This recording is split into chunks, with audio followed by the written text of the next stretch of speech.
In this night, a starry sky, my baby told me with a sigh.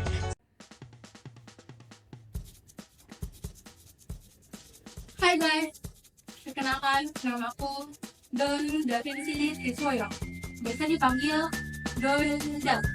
Donda.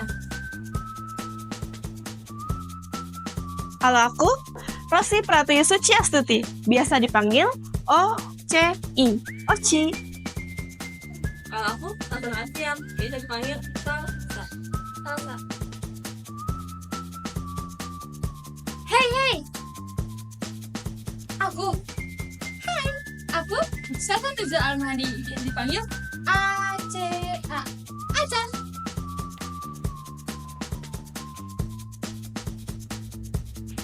Hai, kalau aku Sasi yang bersama, biasa dipanggil dengan Sasi. Sasi. Contoh ya guys di sini. Bagian aku, kenalin, aku Taman Daya biasa dipanggil Tamanda. Tamanda. Aku dari Universitas Islam Pembangunan Indonesia, semester 4, jurusan nasional akuntansi. Iya, akuntansi. If I told you things I did before, told you how I used to be, would you go along with someone like me? Sini kita kan mau ngadain tugas application. If you knew my story word for word, had all of my history, would you go along? Word to go. He's the greatest of the great. Get it straight, he's great. Plain thing, cause his name is known in every state. Finishing to see him bleed, it makes you fake. Finishing to see him bleed, it makes you say, God.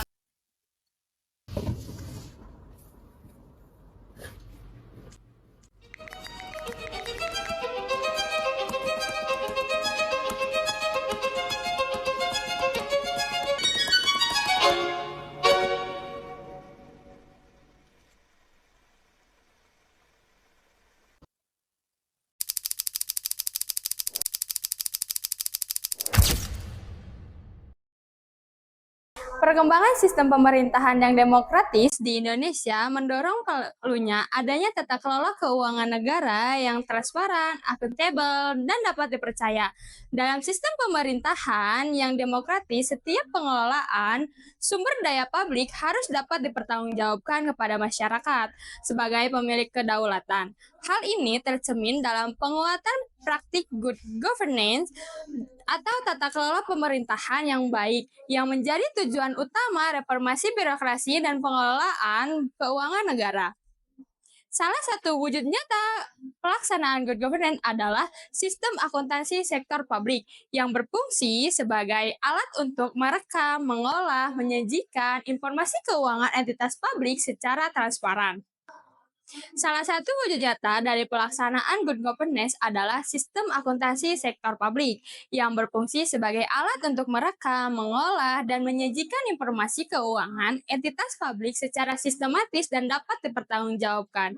Akuntansi sektor publik memiliki peran strategis dalam memastikan bahwa proses perencanaan, penganggaran, pelaksanaan, dan pelaporan di lingkungan instansi pemerintah berjalan secara transparan dan sesuai peraturan perundang-undangan. Jurnal ini memiliki tujuan menguraikan pelakuan akuntansi atas transaksi keuangan yang terjadi di Desa Benjor. Dalam jurnal tersebut membahas tentang kebijakan akuntansi, proses penyusunan anggaran, dan pelaksanaan anggaran yang terjadi di Desa Benjor.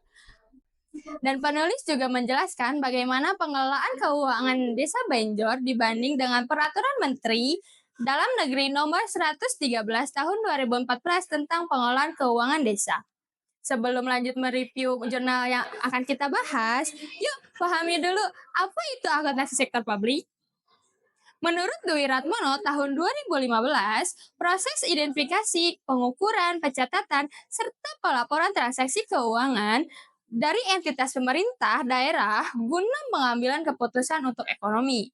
Sementara, menurut Erlina dan kawan-kawan tahun 2015, akuntansi sektor publik merupakan proses pencatatan peristiwa ekonomi dalam suatu organisasi yang sering dilakukan pada sektor publik seperti partai politik, sekolah, yayasan, universitas, dan lain sebagainya. Secara sederhananya, akuntansi sektor publik adalah cabang ilmu akuntansi yang digunakan di entitas pemerintah dan organisasi nirlaba yang berfungsi untuk mencatat transaksi keuangan demi mendukung akuntabilitas dan transparansi kepada publik. Fokus utamanya bukan pada laba, tetapi pada pelayanan masyarakat. Akuntansi sektor publik secara umum dibagi menjadi dua. Yang pertama, akuntansi pemerintahan. Akuntansi pemerintahan adalah akuntansi yang mengkhususkan dalam pencatatan dan pelaporan transaksi-transaksi yang terjadi di badan pemerintahan, mulai dari pemerintahan pusat hingga desa. Kedua, akuntansi sosial.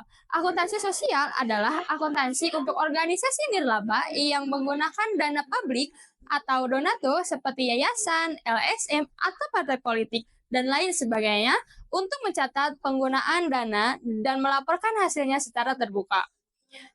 Akuntansi sosial dapat digunakan oleh organisasi non-profit seperti LSM, yayasan, dan partai politik. Jurnal yang akan kita bahas termasuk ke dalam jurnal akuntansi sektor publik bagian akuntansi pemerintah. Pentingnya akuntansi pemerintah di tingkat desa, pemerintah menerbitkan Undang-Undang Nomor 6 Tahun 2014 tentang desa, memperkuat desa sebagai bagian dari sistem pemerintah, dan untuk mendorong pembangunan serta pemberdayaan masyarakat desa. Salah satu bentuk yang nyata adalah dengan adanya alokasi dana desa atau ADD. Apa itu ADD? ADD atau alokasi dana desa adalah dana yang dialokasikan oleh pemerintah kabupaten atau kota kepada desa yang bersumber dari dana perimbangan pusat. Dan dana desa ini digunakan untuk membantu pelaksanaan kegiatan pemerintah, pembangunan, dan pemberdayaan masyarakat di desa. Dana ini berasal dari anggaran, pendapatan dan belanja negara atau APBN, dan ditujukan untuk membiayai penyelenggaraan pemerintah, pembangunan, serta pemberdayaan masyarakat desa. Namun, perlimpahan wewenang tersebut harus disertai dengan tanggung jawab yang besar. Dalam pengelolaan keuangan, desa harus mampu menyusun dan melaksanakan anggaran pendapatan dan belanja desa atau APBDes, serta menyusun laporan pertanggungjawaban keuangan sesuai dengan prinsip akuntansi yang berlaku. Apa itu APBDes? APBDes atau anggaran pendapatan dan belanja desa adalah rencana keuangan tahunan desa yang ditetapkan dengan peraturan desa. Walaupun regulasi telah tersedia, pada praktiknya masih banyak sekali desa yang belum memahami secara baik prinsip-prinsip akuntansi sektor publik. Desa seringkali belum memiliki SDM atau sumber daya manusia yang memahami standar akuntansi pemerintah atau SAP dan tata cara pelaporan yang sesuai. Banyak bendahara desa yang belum bisa membuat jurnal transaksi, menyusun laporan realisasi anggaran, atau bahkan buku kas umum. Hal ini terjadi pula di Desa Benjor, Kecamatan Tumpang, Kabupaten Malang, yang menjadi salah satu objek kajian dalam studi ini. Oleh karena itu, perlu dikaji dan dianalisis bagaimana perlakuan akuntansi sektor publik diterapkan di lingkungan desa, khususnya di dalam kebijakan akuntansi, penyusunan anggaran, dan pelaksanaan anggaran. Studi kasus Desa Benjor menjadi sangat penting karena dapat memberikan gambaran nyata tentang praktik di lapangan dan memahami titik lemah serta potensi adanya perbaikannya. Penerapan akuntansi sektor publik yang baik dan sesuai prinsip untuk mendorong akuntabilitas, transparansi, dan partisipasi masyarakat. Ketiga hal ini merupakan fondasi dalam membangun desa yang maju dan mandiri, sebagaimana diamanatkan oleh Undang-Undang Desa. Dengan demikian, keberhasilan pembangunan nasional dimulai dari keberhasilan pengelolaan keuangan di tingkat desa. Kebijakan akuntansi di Desa Benjor 2015. Menurut aturan PP No 71 tahun 2010 tentang SAP, desa wajib menyusun laporan keuangan seperti neraca, laporan realisasi anggaran atau LRA, laporan operasional, laporan arus kas, dan lain-lain. Namun sayangnya Desa Benjor belum menerapkan pencatatan keuangan secara lengkap. Seperti tidak dilakukan penjurnalan transaksi. Bendahara desa tidak melakukan pencatatan transaksi dalam bentuk jurnal sebagaimana mestinya dalam sistem akuntansi. Yang dilakukan hanyalah menyimpan nota dan kwitansi sebagai bentuk bukti kas keluar dan masuk. Hal ini menandakan bahwa tidak ada siklus akuntansi yang berjalan di desa, mulai dari pencatatan, penggolongan, hingga penyusunan laporan keuangan. Kedua, Tidak tersedianya buku kas umum dan buku kas pembantu. Dan bendahara desa tidak menyusun buku kas umum, buku kas pembantu, atau buku pajak yang seharusnya menjadi bagian dari sistem akuntansi minimal di pemerintah desa. Akibatnya, pelaporan yang disusun menjadi tidak lengkap, tidak sistematis, dan tidak sesuai dengan Permendagri Not 113 tahun 2014 tentang pengelolaan keuangan desa. Ketiga, laporan hanya berdasarkan bukti fisik. Pelaporan pertanggungjawaban keuangan desa hanya mengandalkan pengumpulan bukti fisik berupa kwitansi tanpa ada sistem dokumentasi atau penyusunan laporan yang berbasis SAP. Artinya, akuntabilitas fiskal dan transparansi publik sangat minim, serta tidak bisa dipertanggungjawabkan secara profesional. Sehingga menyebabkan kurangnya pemahaman tentang akuntansi dan minimnya pengawasan dari pemerintah daerah. Yang kedua, proses penyusunan anggaran di Desa Benjor pada tahun 2015.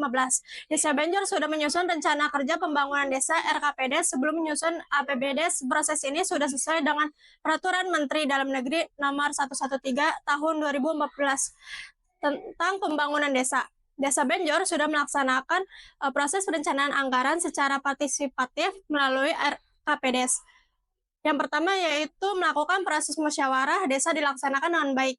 Yang kedua, masyarakat ikut berpartisipasi dalam merumuskan kegiatan prioritas untuk dimasukkan ke dalam RKPD. Yang ketiga, tingkat partisipasi masyarakat cukup tinggi karena adanya budaya gotong royong yang masih kuat di desa tersebut. Yang selanjutnya yaitu anggaran APBD tahun 2015, Desa Benjor memiliki total pendapatan senilai 328.900.000. Untuk total belanjanya senilai 322.499.000, maka surplusnya senilai 6.401.000. Pendapatan tersebut berasal dari hasil usaha Desa Tanah Bengkok, swadaya masyarakat, serta alokasi dana desa, dan juga bantuan dari pemerintah. Dengan adanya surplus, menunjukkan pengelolaan keuangan cukup hemat dan juga efisien. Ini menunjukkan kemandirian desa mulai dibangun. Hal tersebut ini merupakan hal yang positif. Tapi perlu diingat, bagus di atas kertas belum tentu juga bagus dalam pelaksanaan jika laporan keuangan dan pelaksanaannya tidak tercatat dengan benar. Seperti kurangnya jurnal, buku kas, dan lainnya sebagainya. Maka hasil bisa jadi tidak transparan. Sehingga proses penyusunan anggaran sudah bagus dan sesuai dengan aturan, harus didukung dengan pelaksanaan yang disiplin dan juga pencatatan yang baik. Pelaksanaan anggaran di Desa Benjor 2015. Sebelum masuk ke analisis praktik, penting untuk memahami kedua jenis belanja ini. Yang pertama, belanja langsung. Apa sih belanja langsung? Belanja langsung merupakan belanja yang berkaitan dengan kegiatan pembangunan atau program kerja dan dapat diukur outputnya secara langsung. Contohnya yang terdapat di Desa Benjor yaitu belanja pegawai atau honorarium, honor panitia dan upah bulanan, upah pungut PBB. Dan yang kedua, yaitu ada belanja tidak langsung. Apa itu belanja tidak langsung? Belanja tidak langsung merupakan belanja yang tidak berhubungan dengan pelaksanaan kegiatan, tetapi dibutuhkan untuk mendukung penyelenggaraan pemerintah desa. Contohnya, yang terdapat di Desa Benjor yaitu belanja bantuan pendidikan luar sekolah dan PAUD. PKK Desa, Lembaga Kemasyarakatan Desa. Nah, sesuai Permendagri nomor 113 tahun 2014, struktur APBD harus memuat kedua jenis belanja ini agar akuntabilitas dan efisiensi pelaksanaan anggaran dapat dievaluasi dengan baik. Selanjutnya yaitu temuan praktik anggaran di Desa Benjor. Yang pertama, itu belanja langsung di Desa Benjor. Apa saja? Yang pertama yaitu ada belanja langsung dilaporkan digunakan untuk kegiatan fisik dan pembangunan, seperti pembangunan raba beton, renovasi posyandu, dan pembangunan talud. Yang kedua yaitu bukti pengeluaran berupa kwitansi dan nota disimpan oleh bendahara, namun tidak dicatat secara sistematis dalam buku kas umum atau jurnal transaksi. Yang ketiga, tidak terdapat laporan fisik, struktur, atau dokumentasi progres kegiatan. Selanjutnya yaitu belanja tidak langsung di Desa Benjor. Yang pertama itu ada belanja tidak langsung digunakan untuk honorarium, perangkat desa, tunjangan RT, RW, serta biaya operasional kantor. Yang kedua yaitu ada pencatatan atas penggunaan belanja tidak langsung juga hanya berbasis dokumen fisik manual seperti kwitansi dan nota pembelian. Yang ketiga, itu tidak disertai dengan rincian laporan rutin tentang anggaran operasional dan pemakaian dana tetap. Berdasarkan Peraturan Menteri Dalam Negeri Nomor 113 Tahun 2014, dalam penggunaan dana APBDes harus dilengkapi dokumen. Yang pertama, itu ada laporan pertanggungjawaban ADD. Yang kedua, laporan perkembangan pelaksanaan kegiatan meliputi laporan fisik dan biaya. Yang ketiga, buku kas umum. Yang keempat, buku kas pembantu. Yang kelima, buku pajak. Yang keenam, register penutup kas. Yang ketujuh, pemberita acara penutup kas. Yang ke-8, lampiran administrasi surat pertanggungjawaban, termasuk kwitansi, nota, dan bukti setor pajak. Tetapi di Desa Benjor, dokumen tersebut tidak dibuat, hanya terdapat laporan pertanggungjawaban dana. Artinya, pengelolaan anggaran belum transparan dan sulit dipertanggungjawabkan. Secara menyeluruh, hal tersebut rawan disalahgunakan. Hal ini menjadi masalah serius, karena laporan yang tidak lengkap bisa berpengaruh ke keuangan tingkat kabupaten, provinsi, bahkan pusat. Saran pemerintah desa perlu mulai menyusun semua dokumentasi keuangan yang perlu dan menampilkan di papan informasi desa. Selain untuk transparansi, ini juga bentuk tanggung jawab kepada masyarakat. Yang keempat, ada laporan realisasi anggaran atau LRA di Desa Benjor tahun 2015. LRA Desa Benjor sudah mencangkup pendapatan, belanja, surplus atau defisit, dan pembiayaan. Laporan disusun secara manual berdasarkan nota dan kwitansi, tanpa sistem pencatatan akuntansi yang sesuai. Walaupun LRA tersedia, tidak didukung dengan jurnal transaksi atau pembukuan lain, sehingga keandalan datanya dipertanyakan. Tidak terdapat catatan atas laporan keuangan atau CALK yang menjelaskan metode atau asumsi laporan tersebut.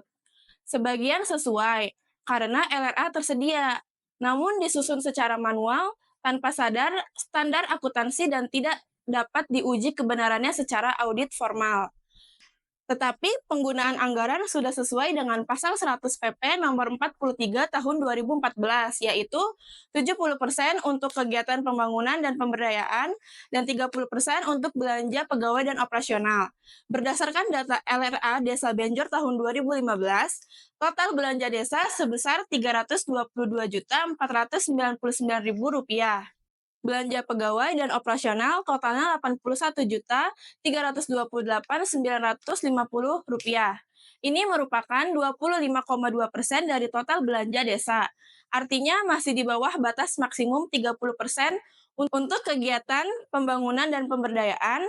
Totalnya senilai Rp241.170.050. Ini merupakan 74,8% dari total belanja desa. Artinya sudah memenuhi ketentuan minimal 70% untuk kegiatan pembangunan dan pemberdayaan. Sehingga penggunaan anggaran Desa Benjor sudah mematuhi aturan Pasal 100 PP Nomor 43 Tahun 2014. Berikut beberapa saran dan rekomendasi dari kelompok kami. Yang pertama, ada pemerintah desa disarankan segera menetapkan sistem akuntansi yang sesuai dengan SAP dan menjadikannya bagian dari kegiatan rutin bendahara desa serta perangkat keuangan. Yang kedua, ada pemerintah kabupaten atau kota perlu lebih aktif memberikan pendampingan teknis, audit, dan pelatihan, terutama kepada desa yang belum memiliki SDM akuntansi yang memadai. Yang ketiga, masyarakat perlu diberikan edukasi mengenai hak atas informasi publik dan pentingnya mengawasi APBDes agar dapat ikut serta menjaga akuntabilitas dan mencegah penyimpangan. Yang keempat, Badan Permusyawaratan Desa atau BPD perlu ditingkatkan kapasitasnya sebagai lembaga pengawas desa agar benar-benar berperan aktif dalam menjaga transparansi dan akuntabilitas pemerintah desa. Dan yang kelima, setiap akhir tahun anggaran, desa disarankan mengadakan forum pertanggungjawaban publik berupa penyampaian realisasi anggaran kepada masyarakat secara terbuka dan disertai dokumentasi kegiatan.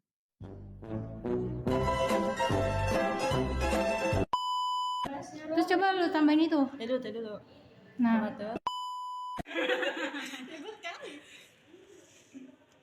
udah nih. Cik.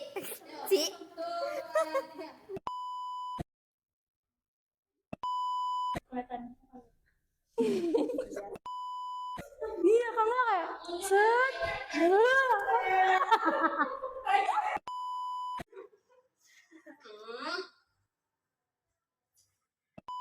Ya, buku kas umum dan buku kas pembantu. Dua, Astagfirullahaladzim. Maaf ya.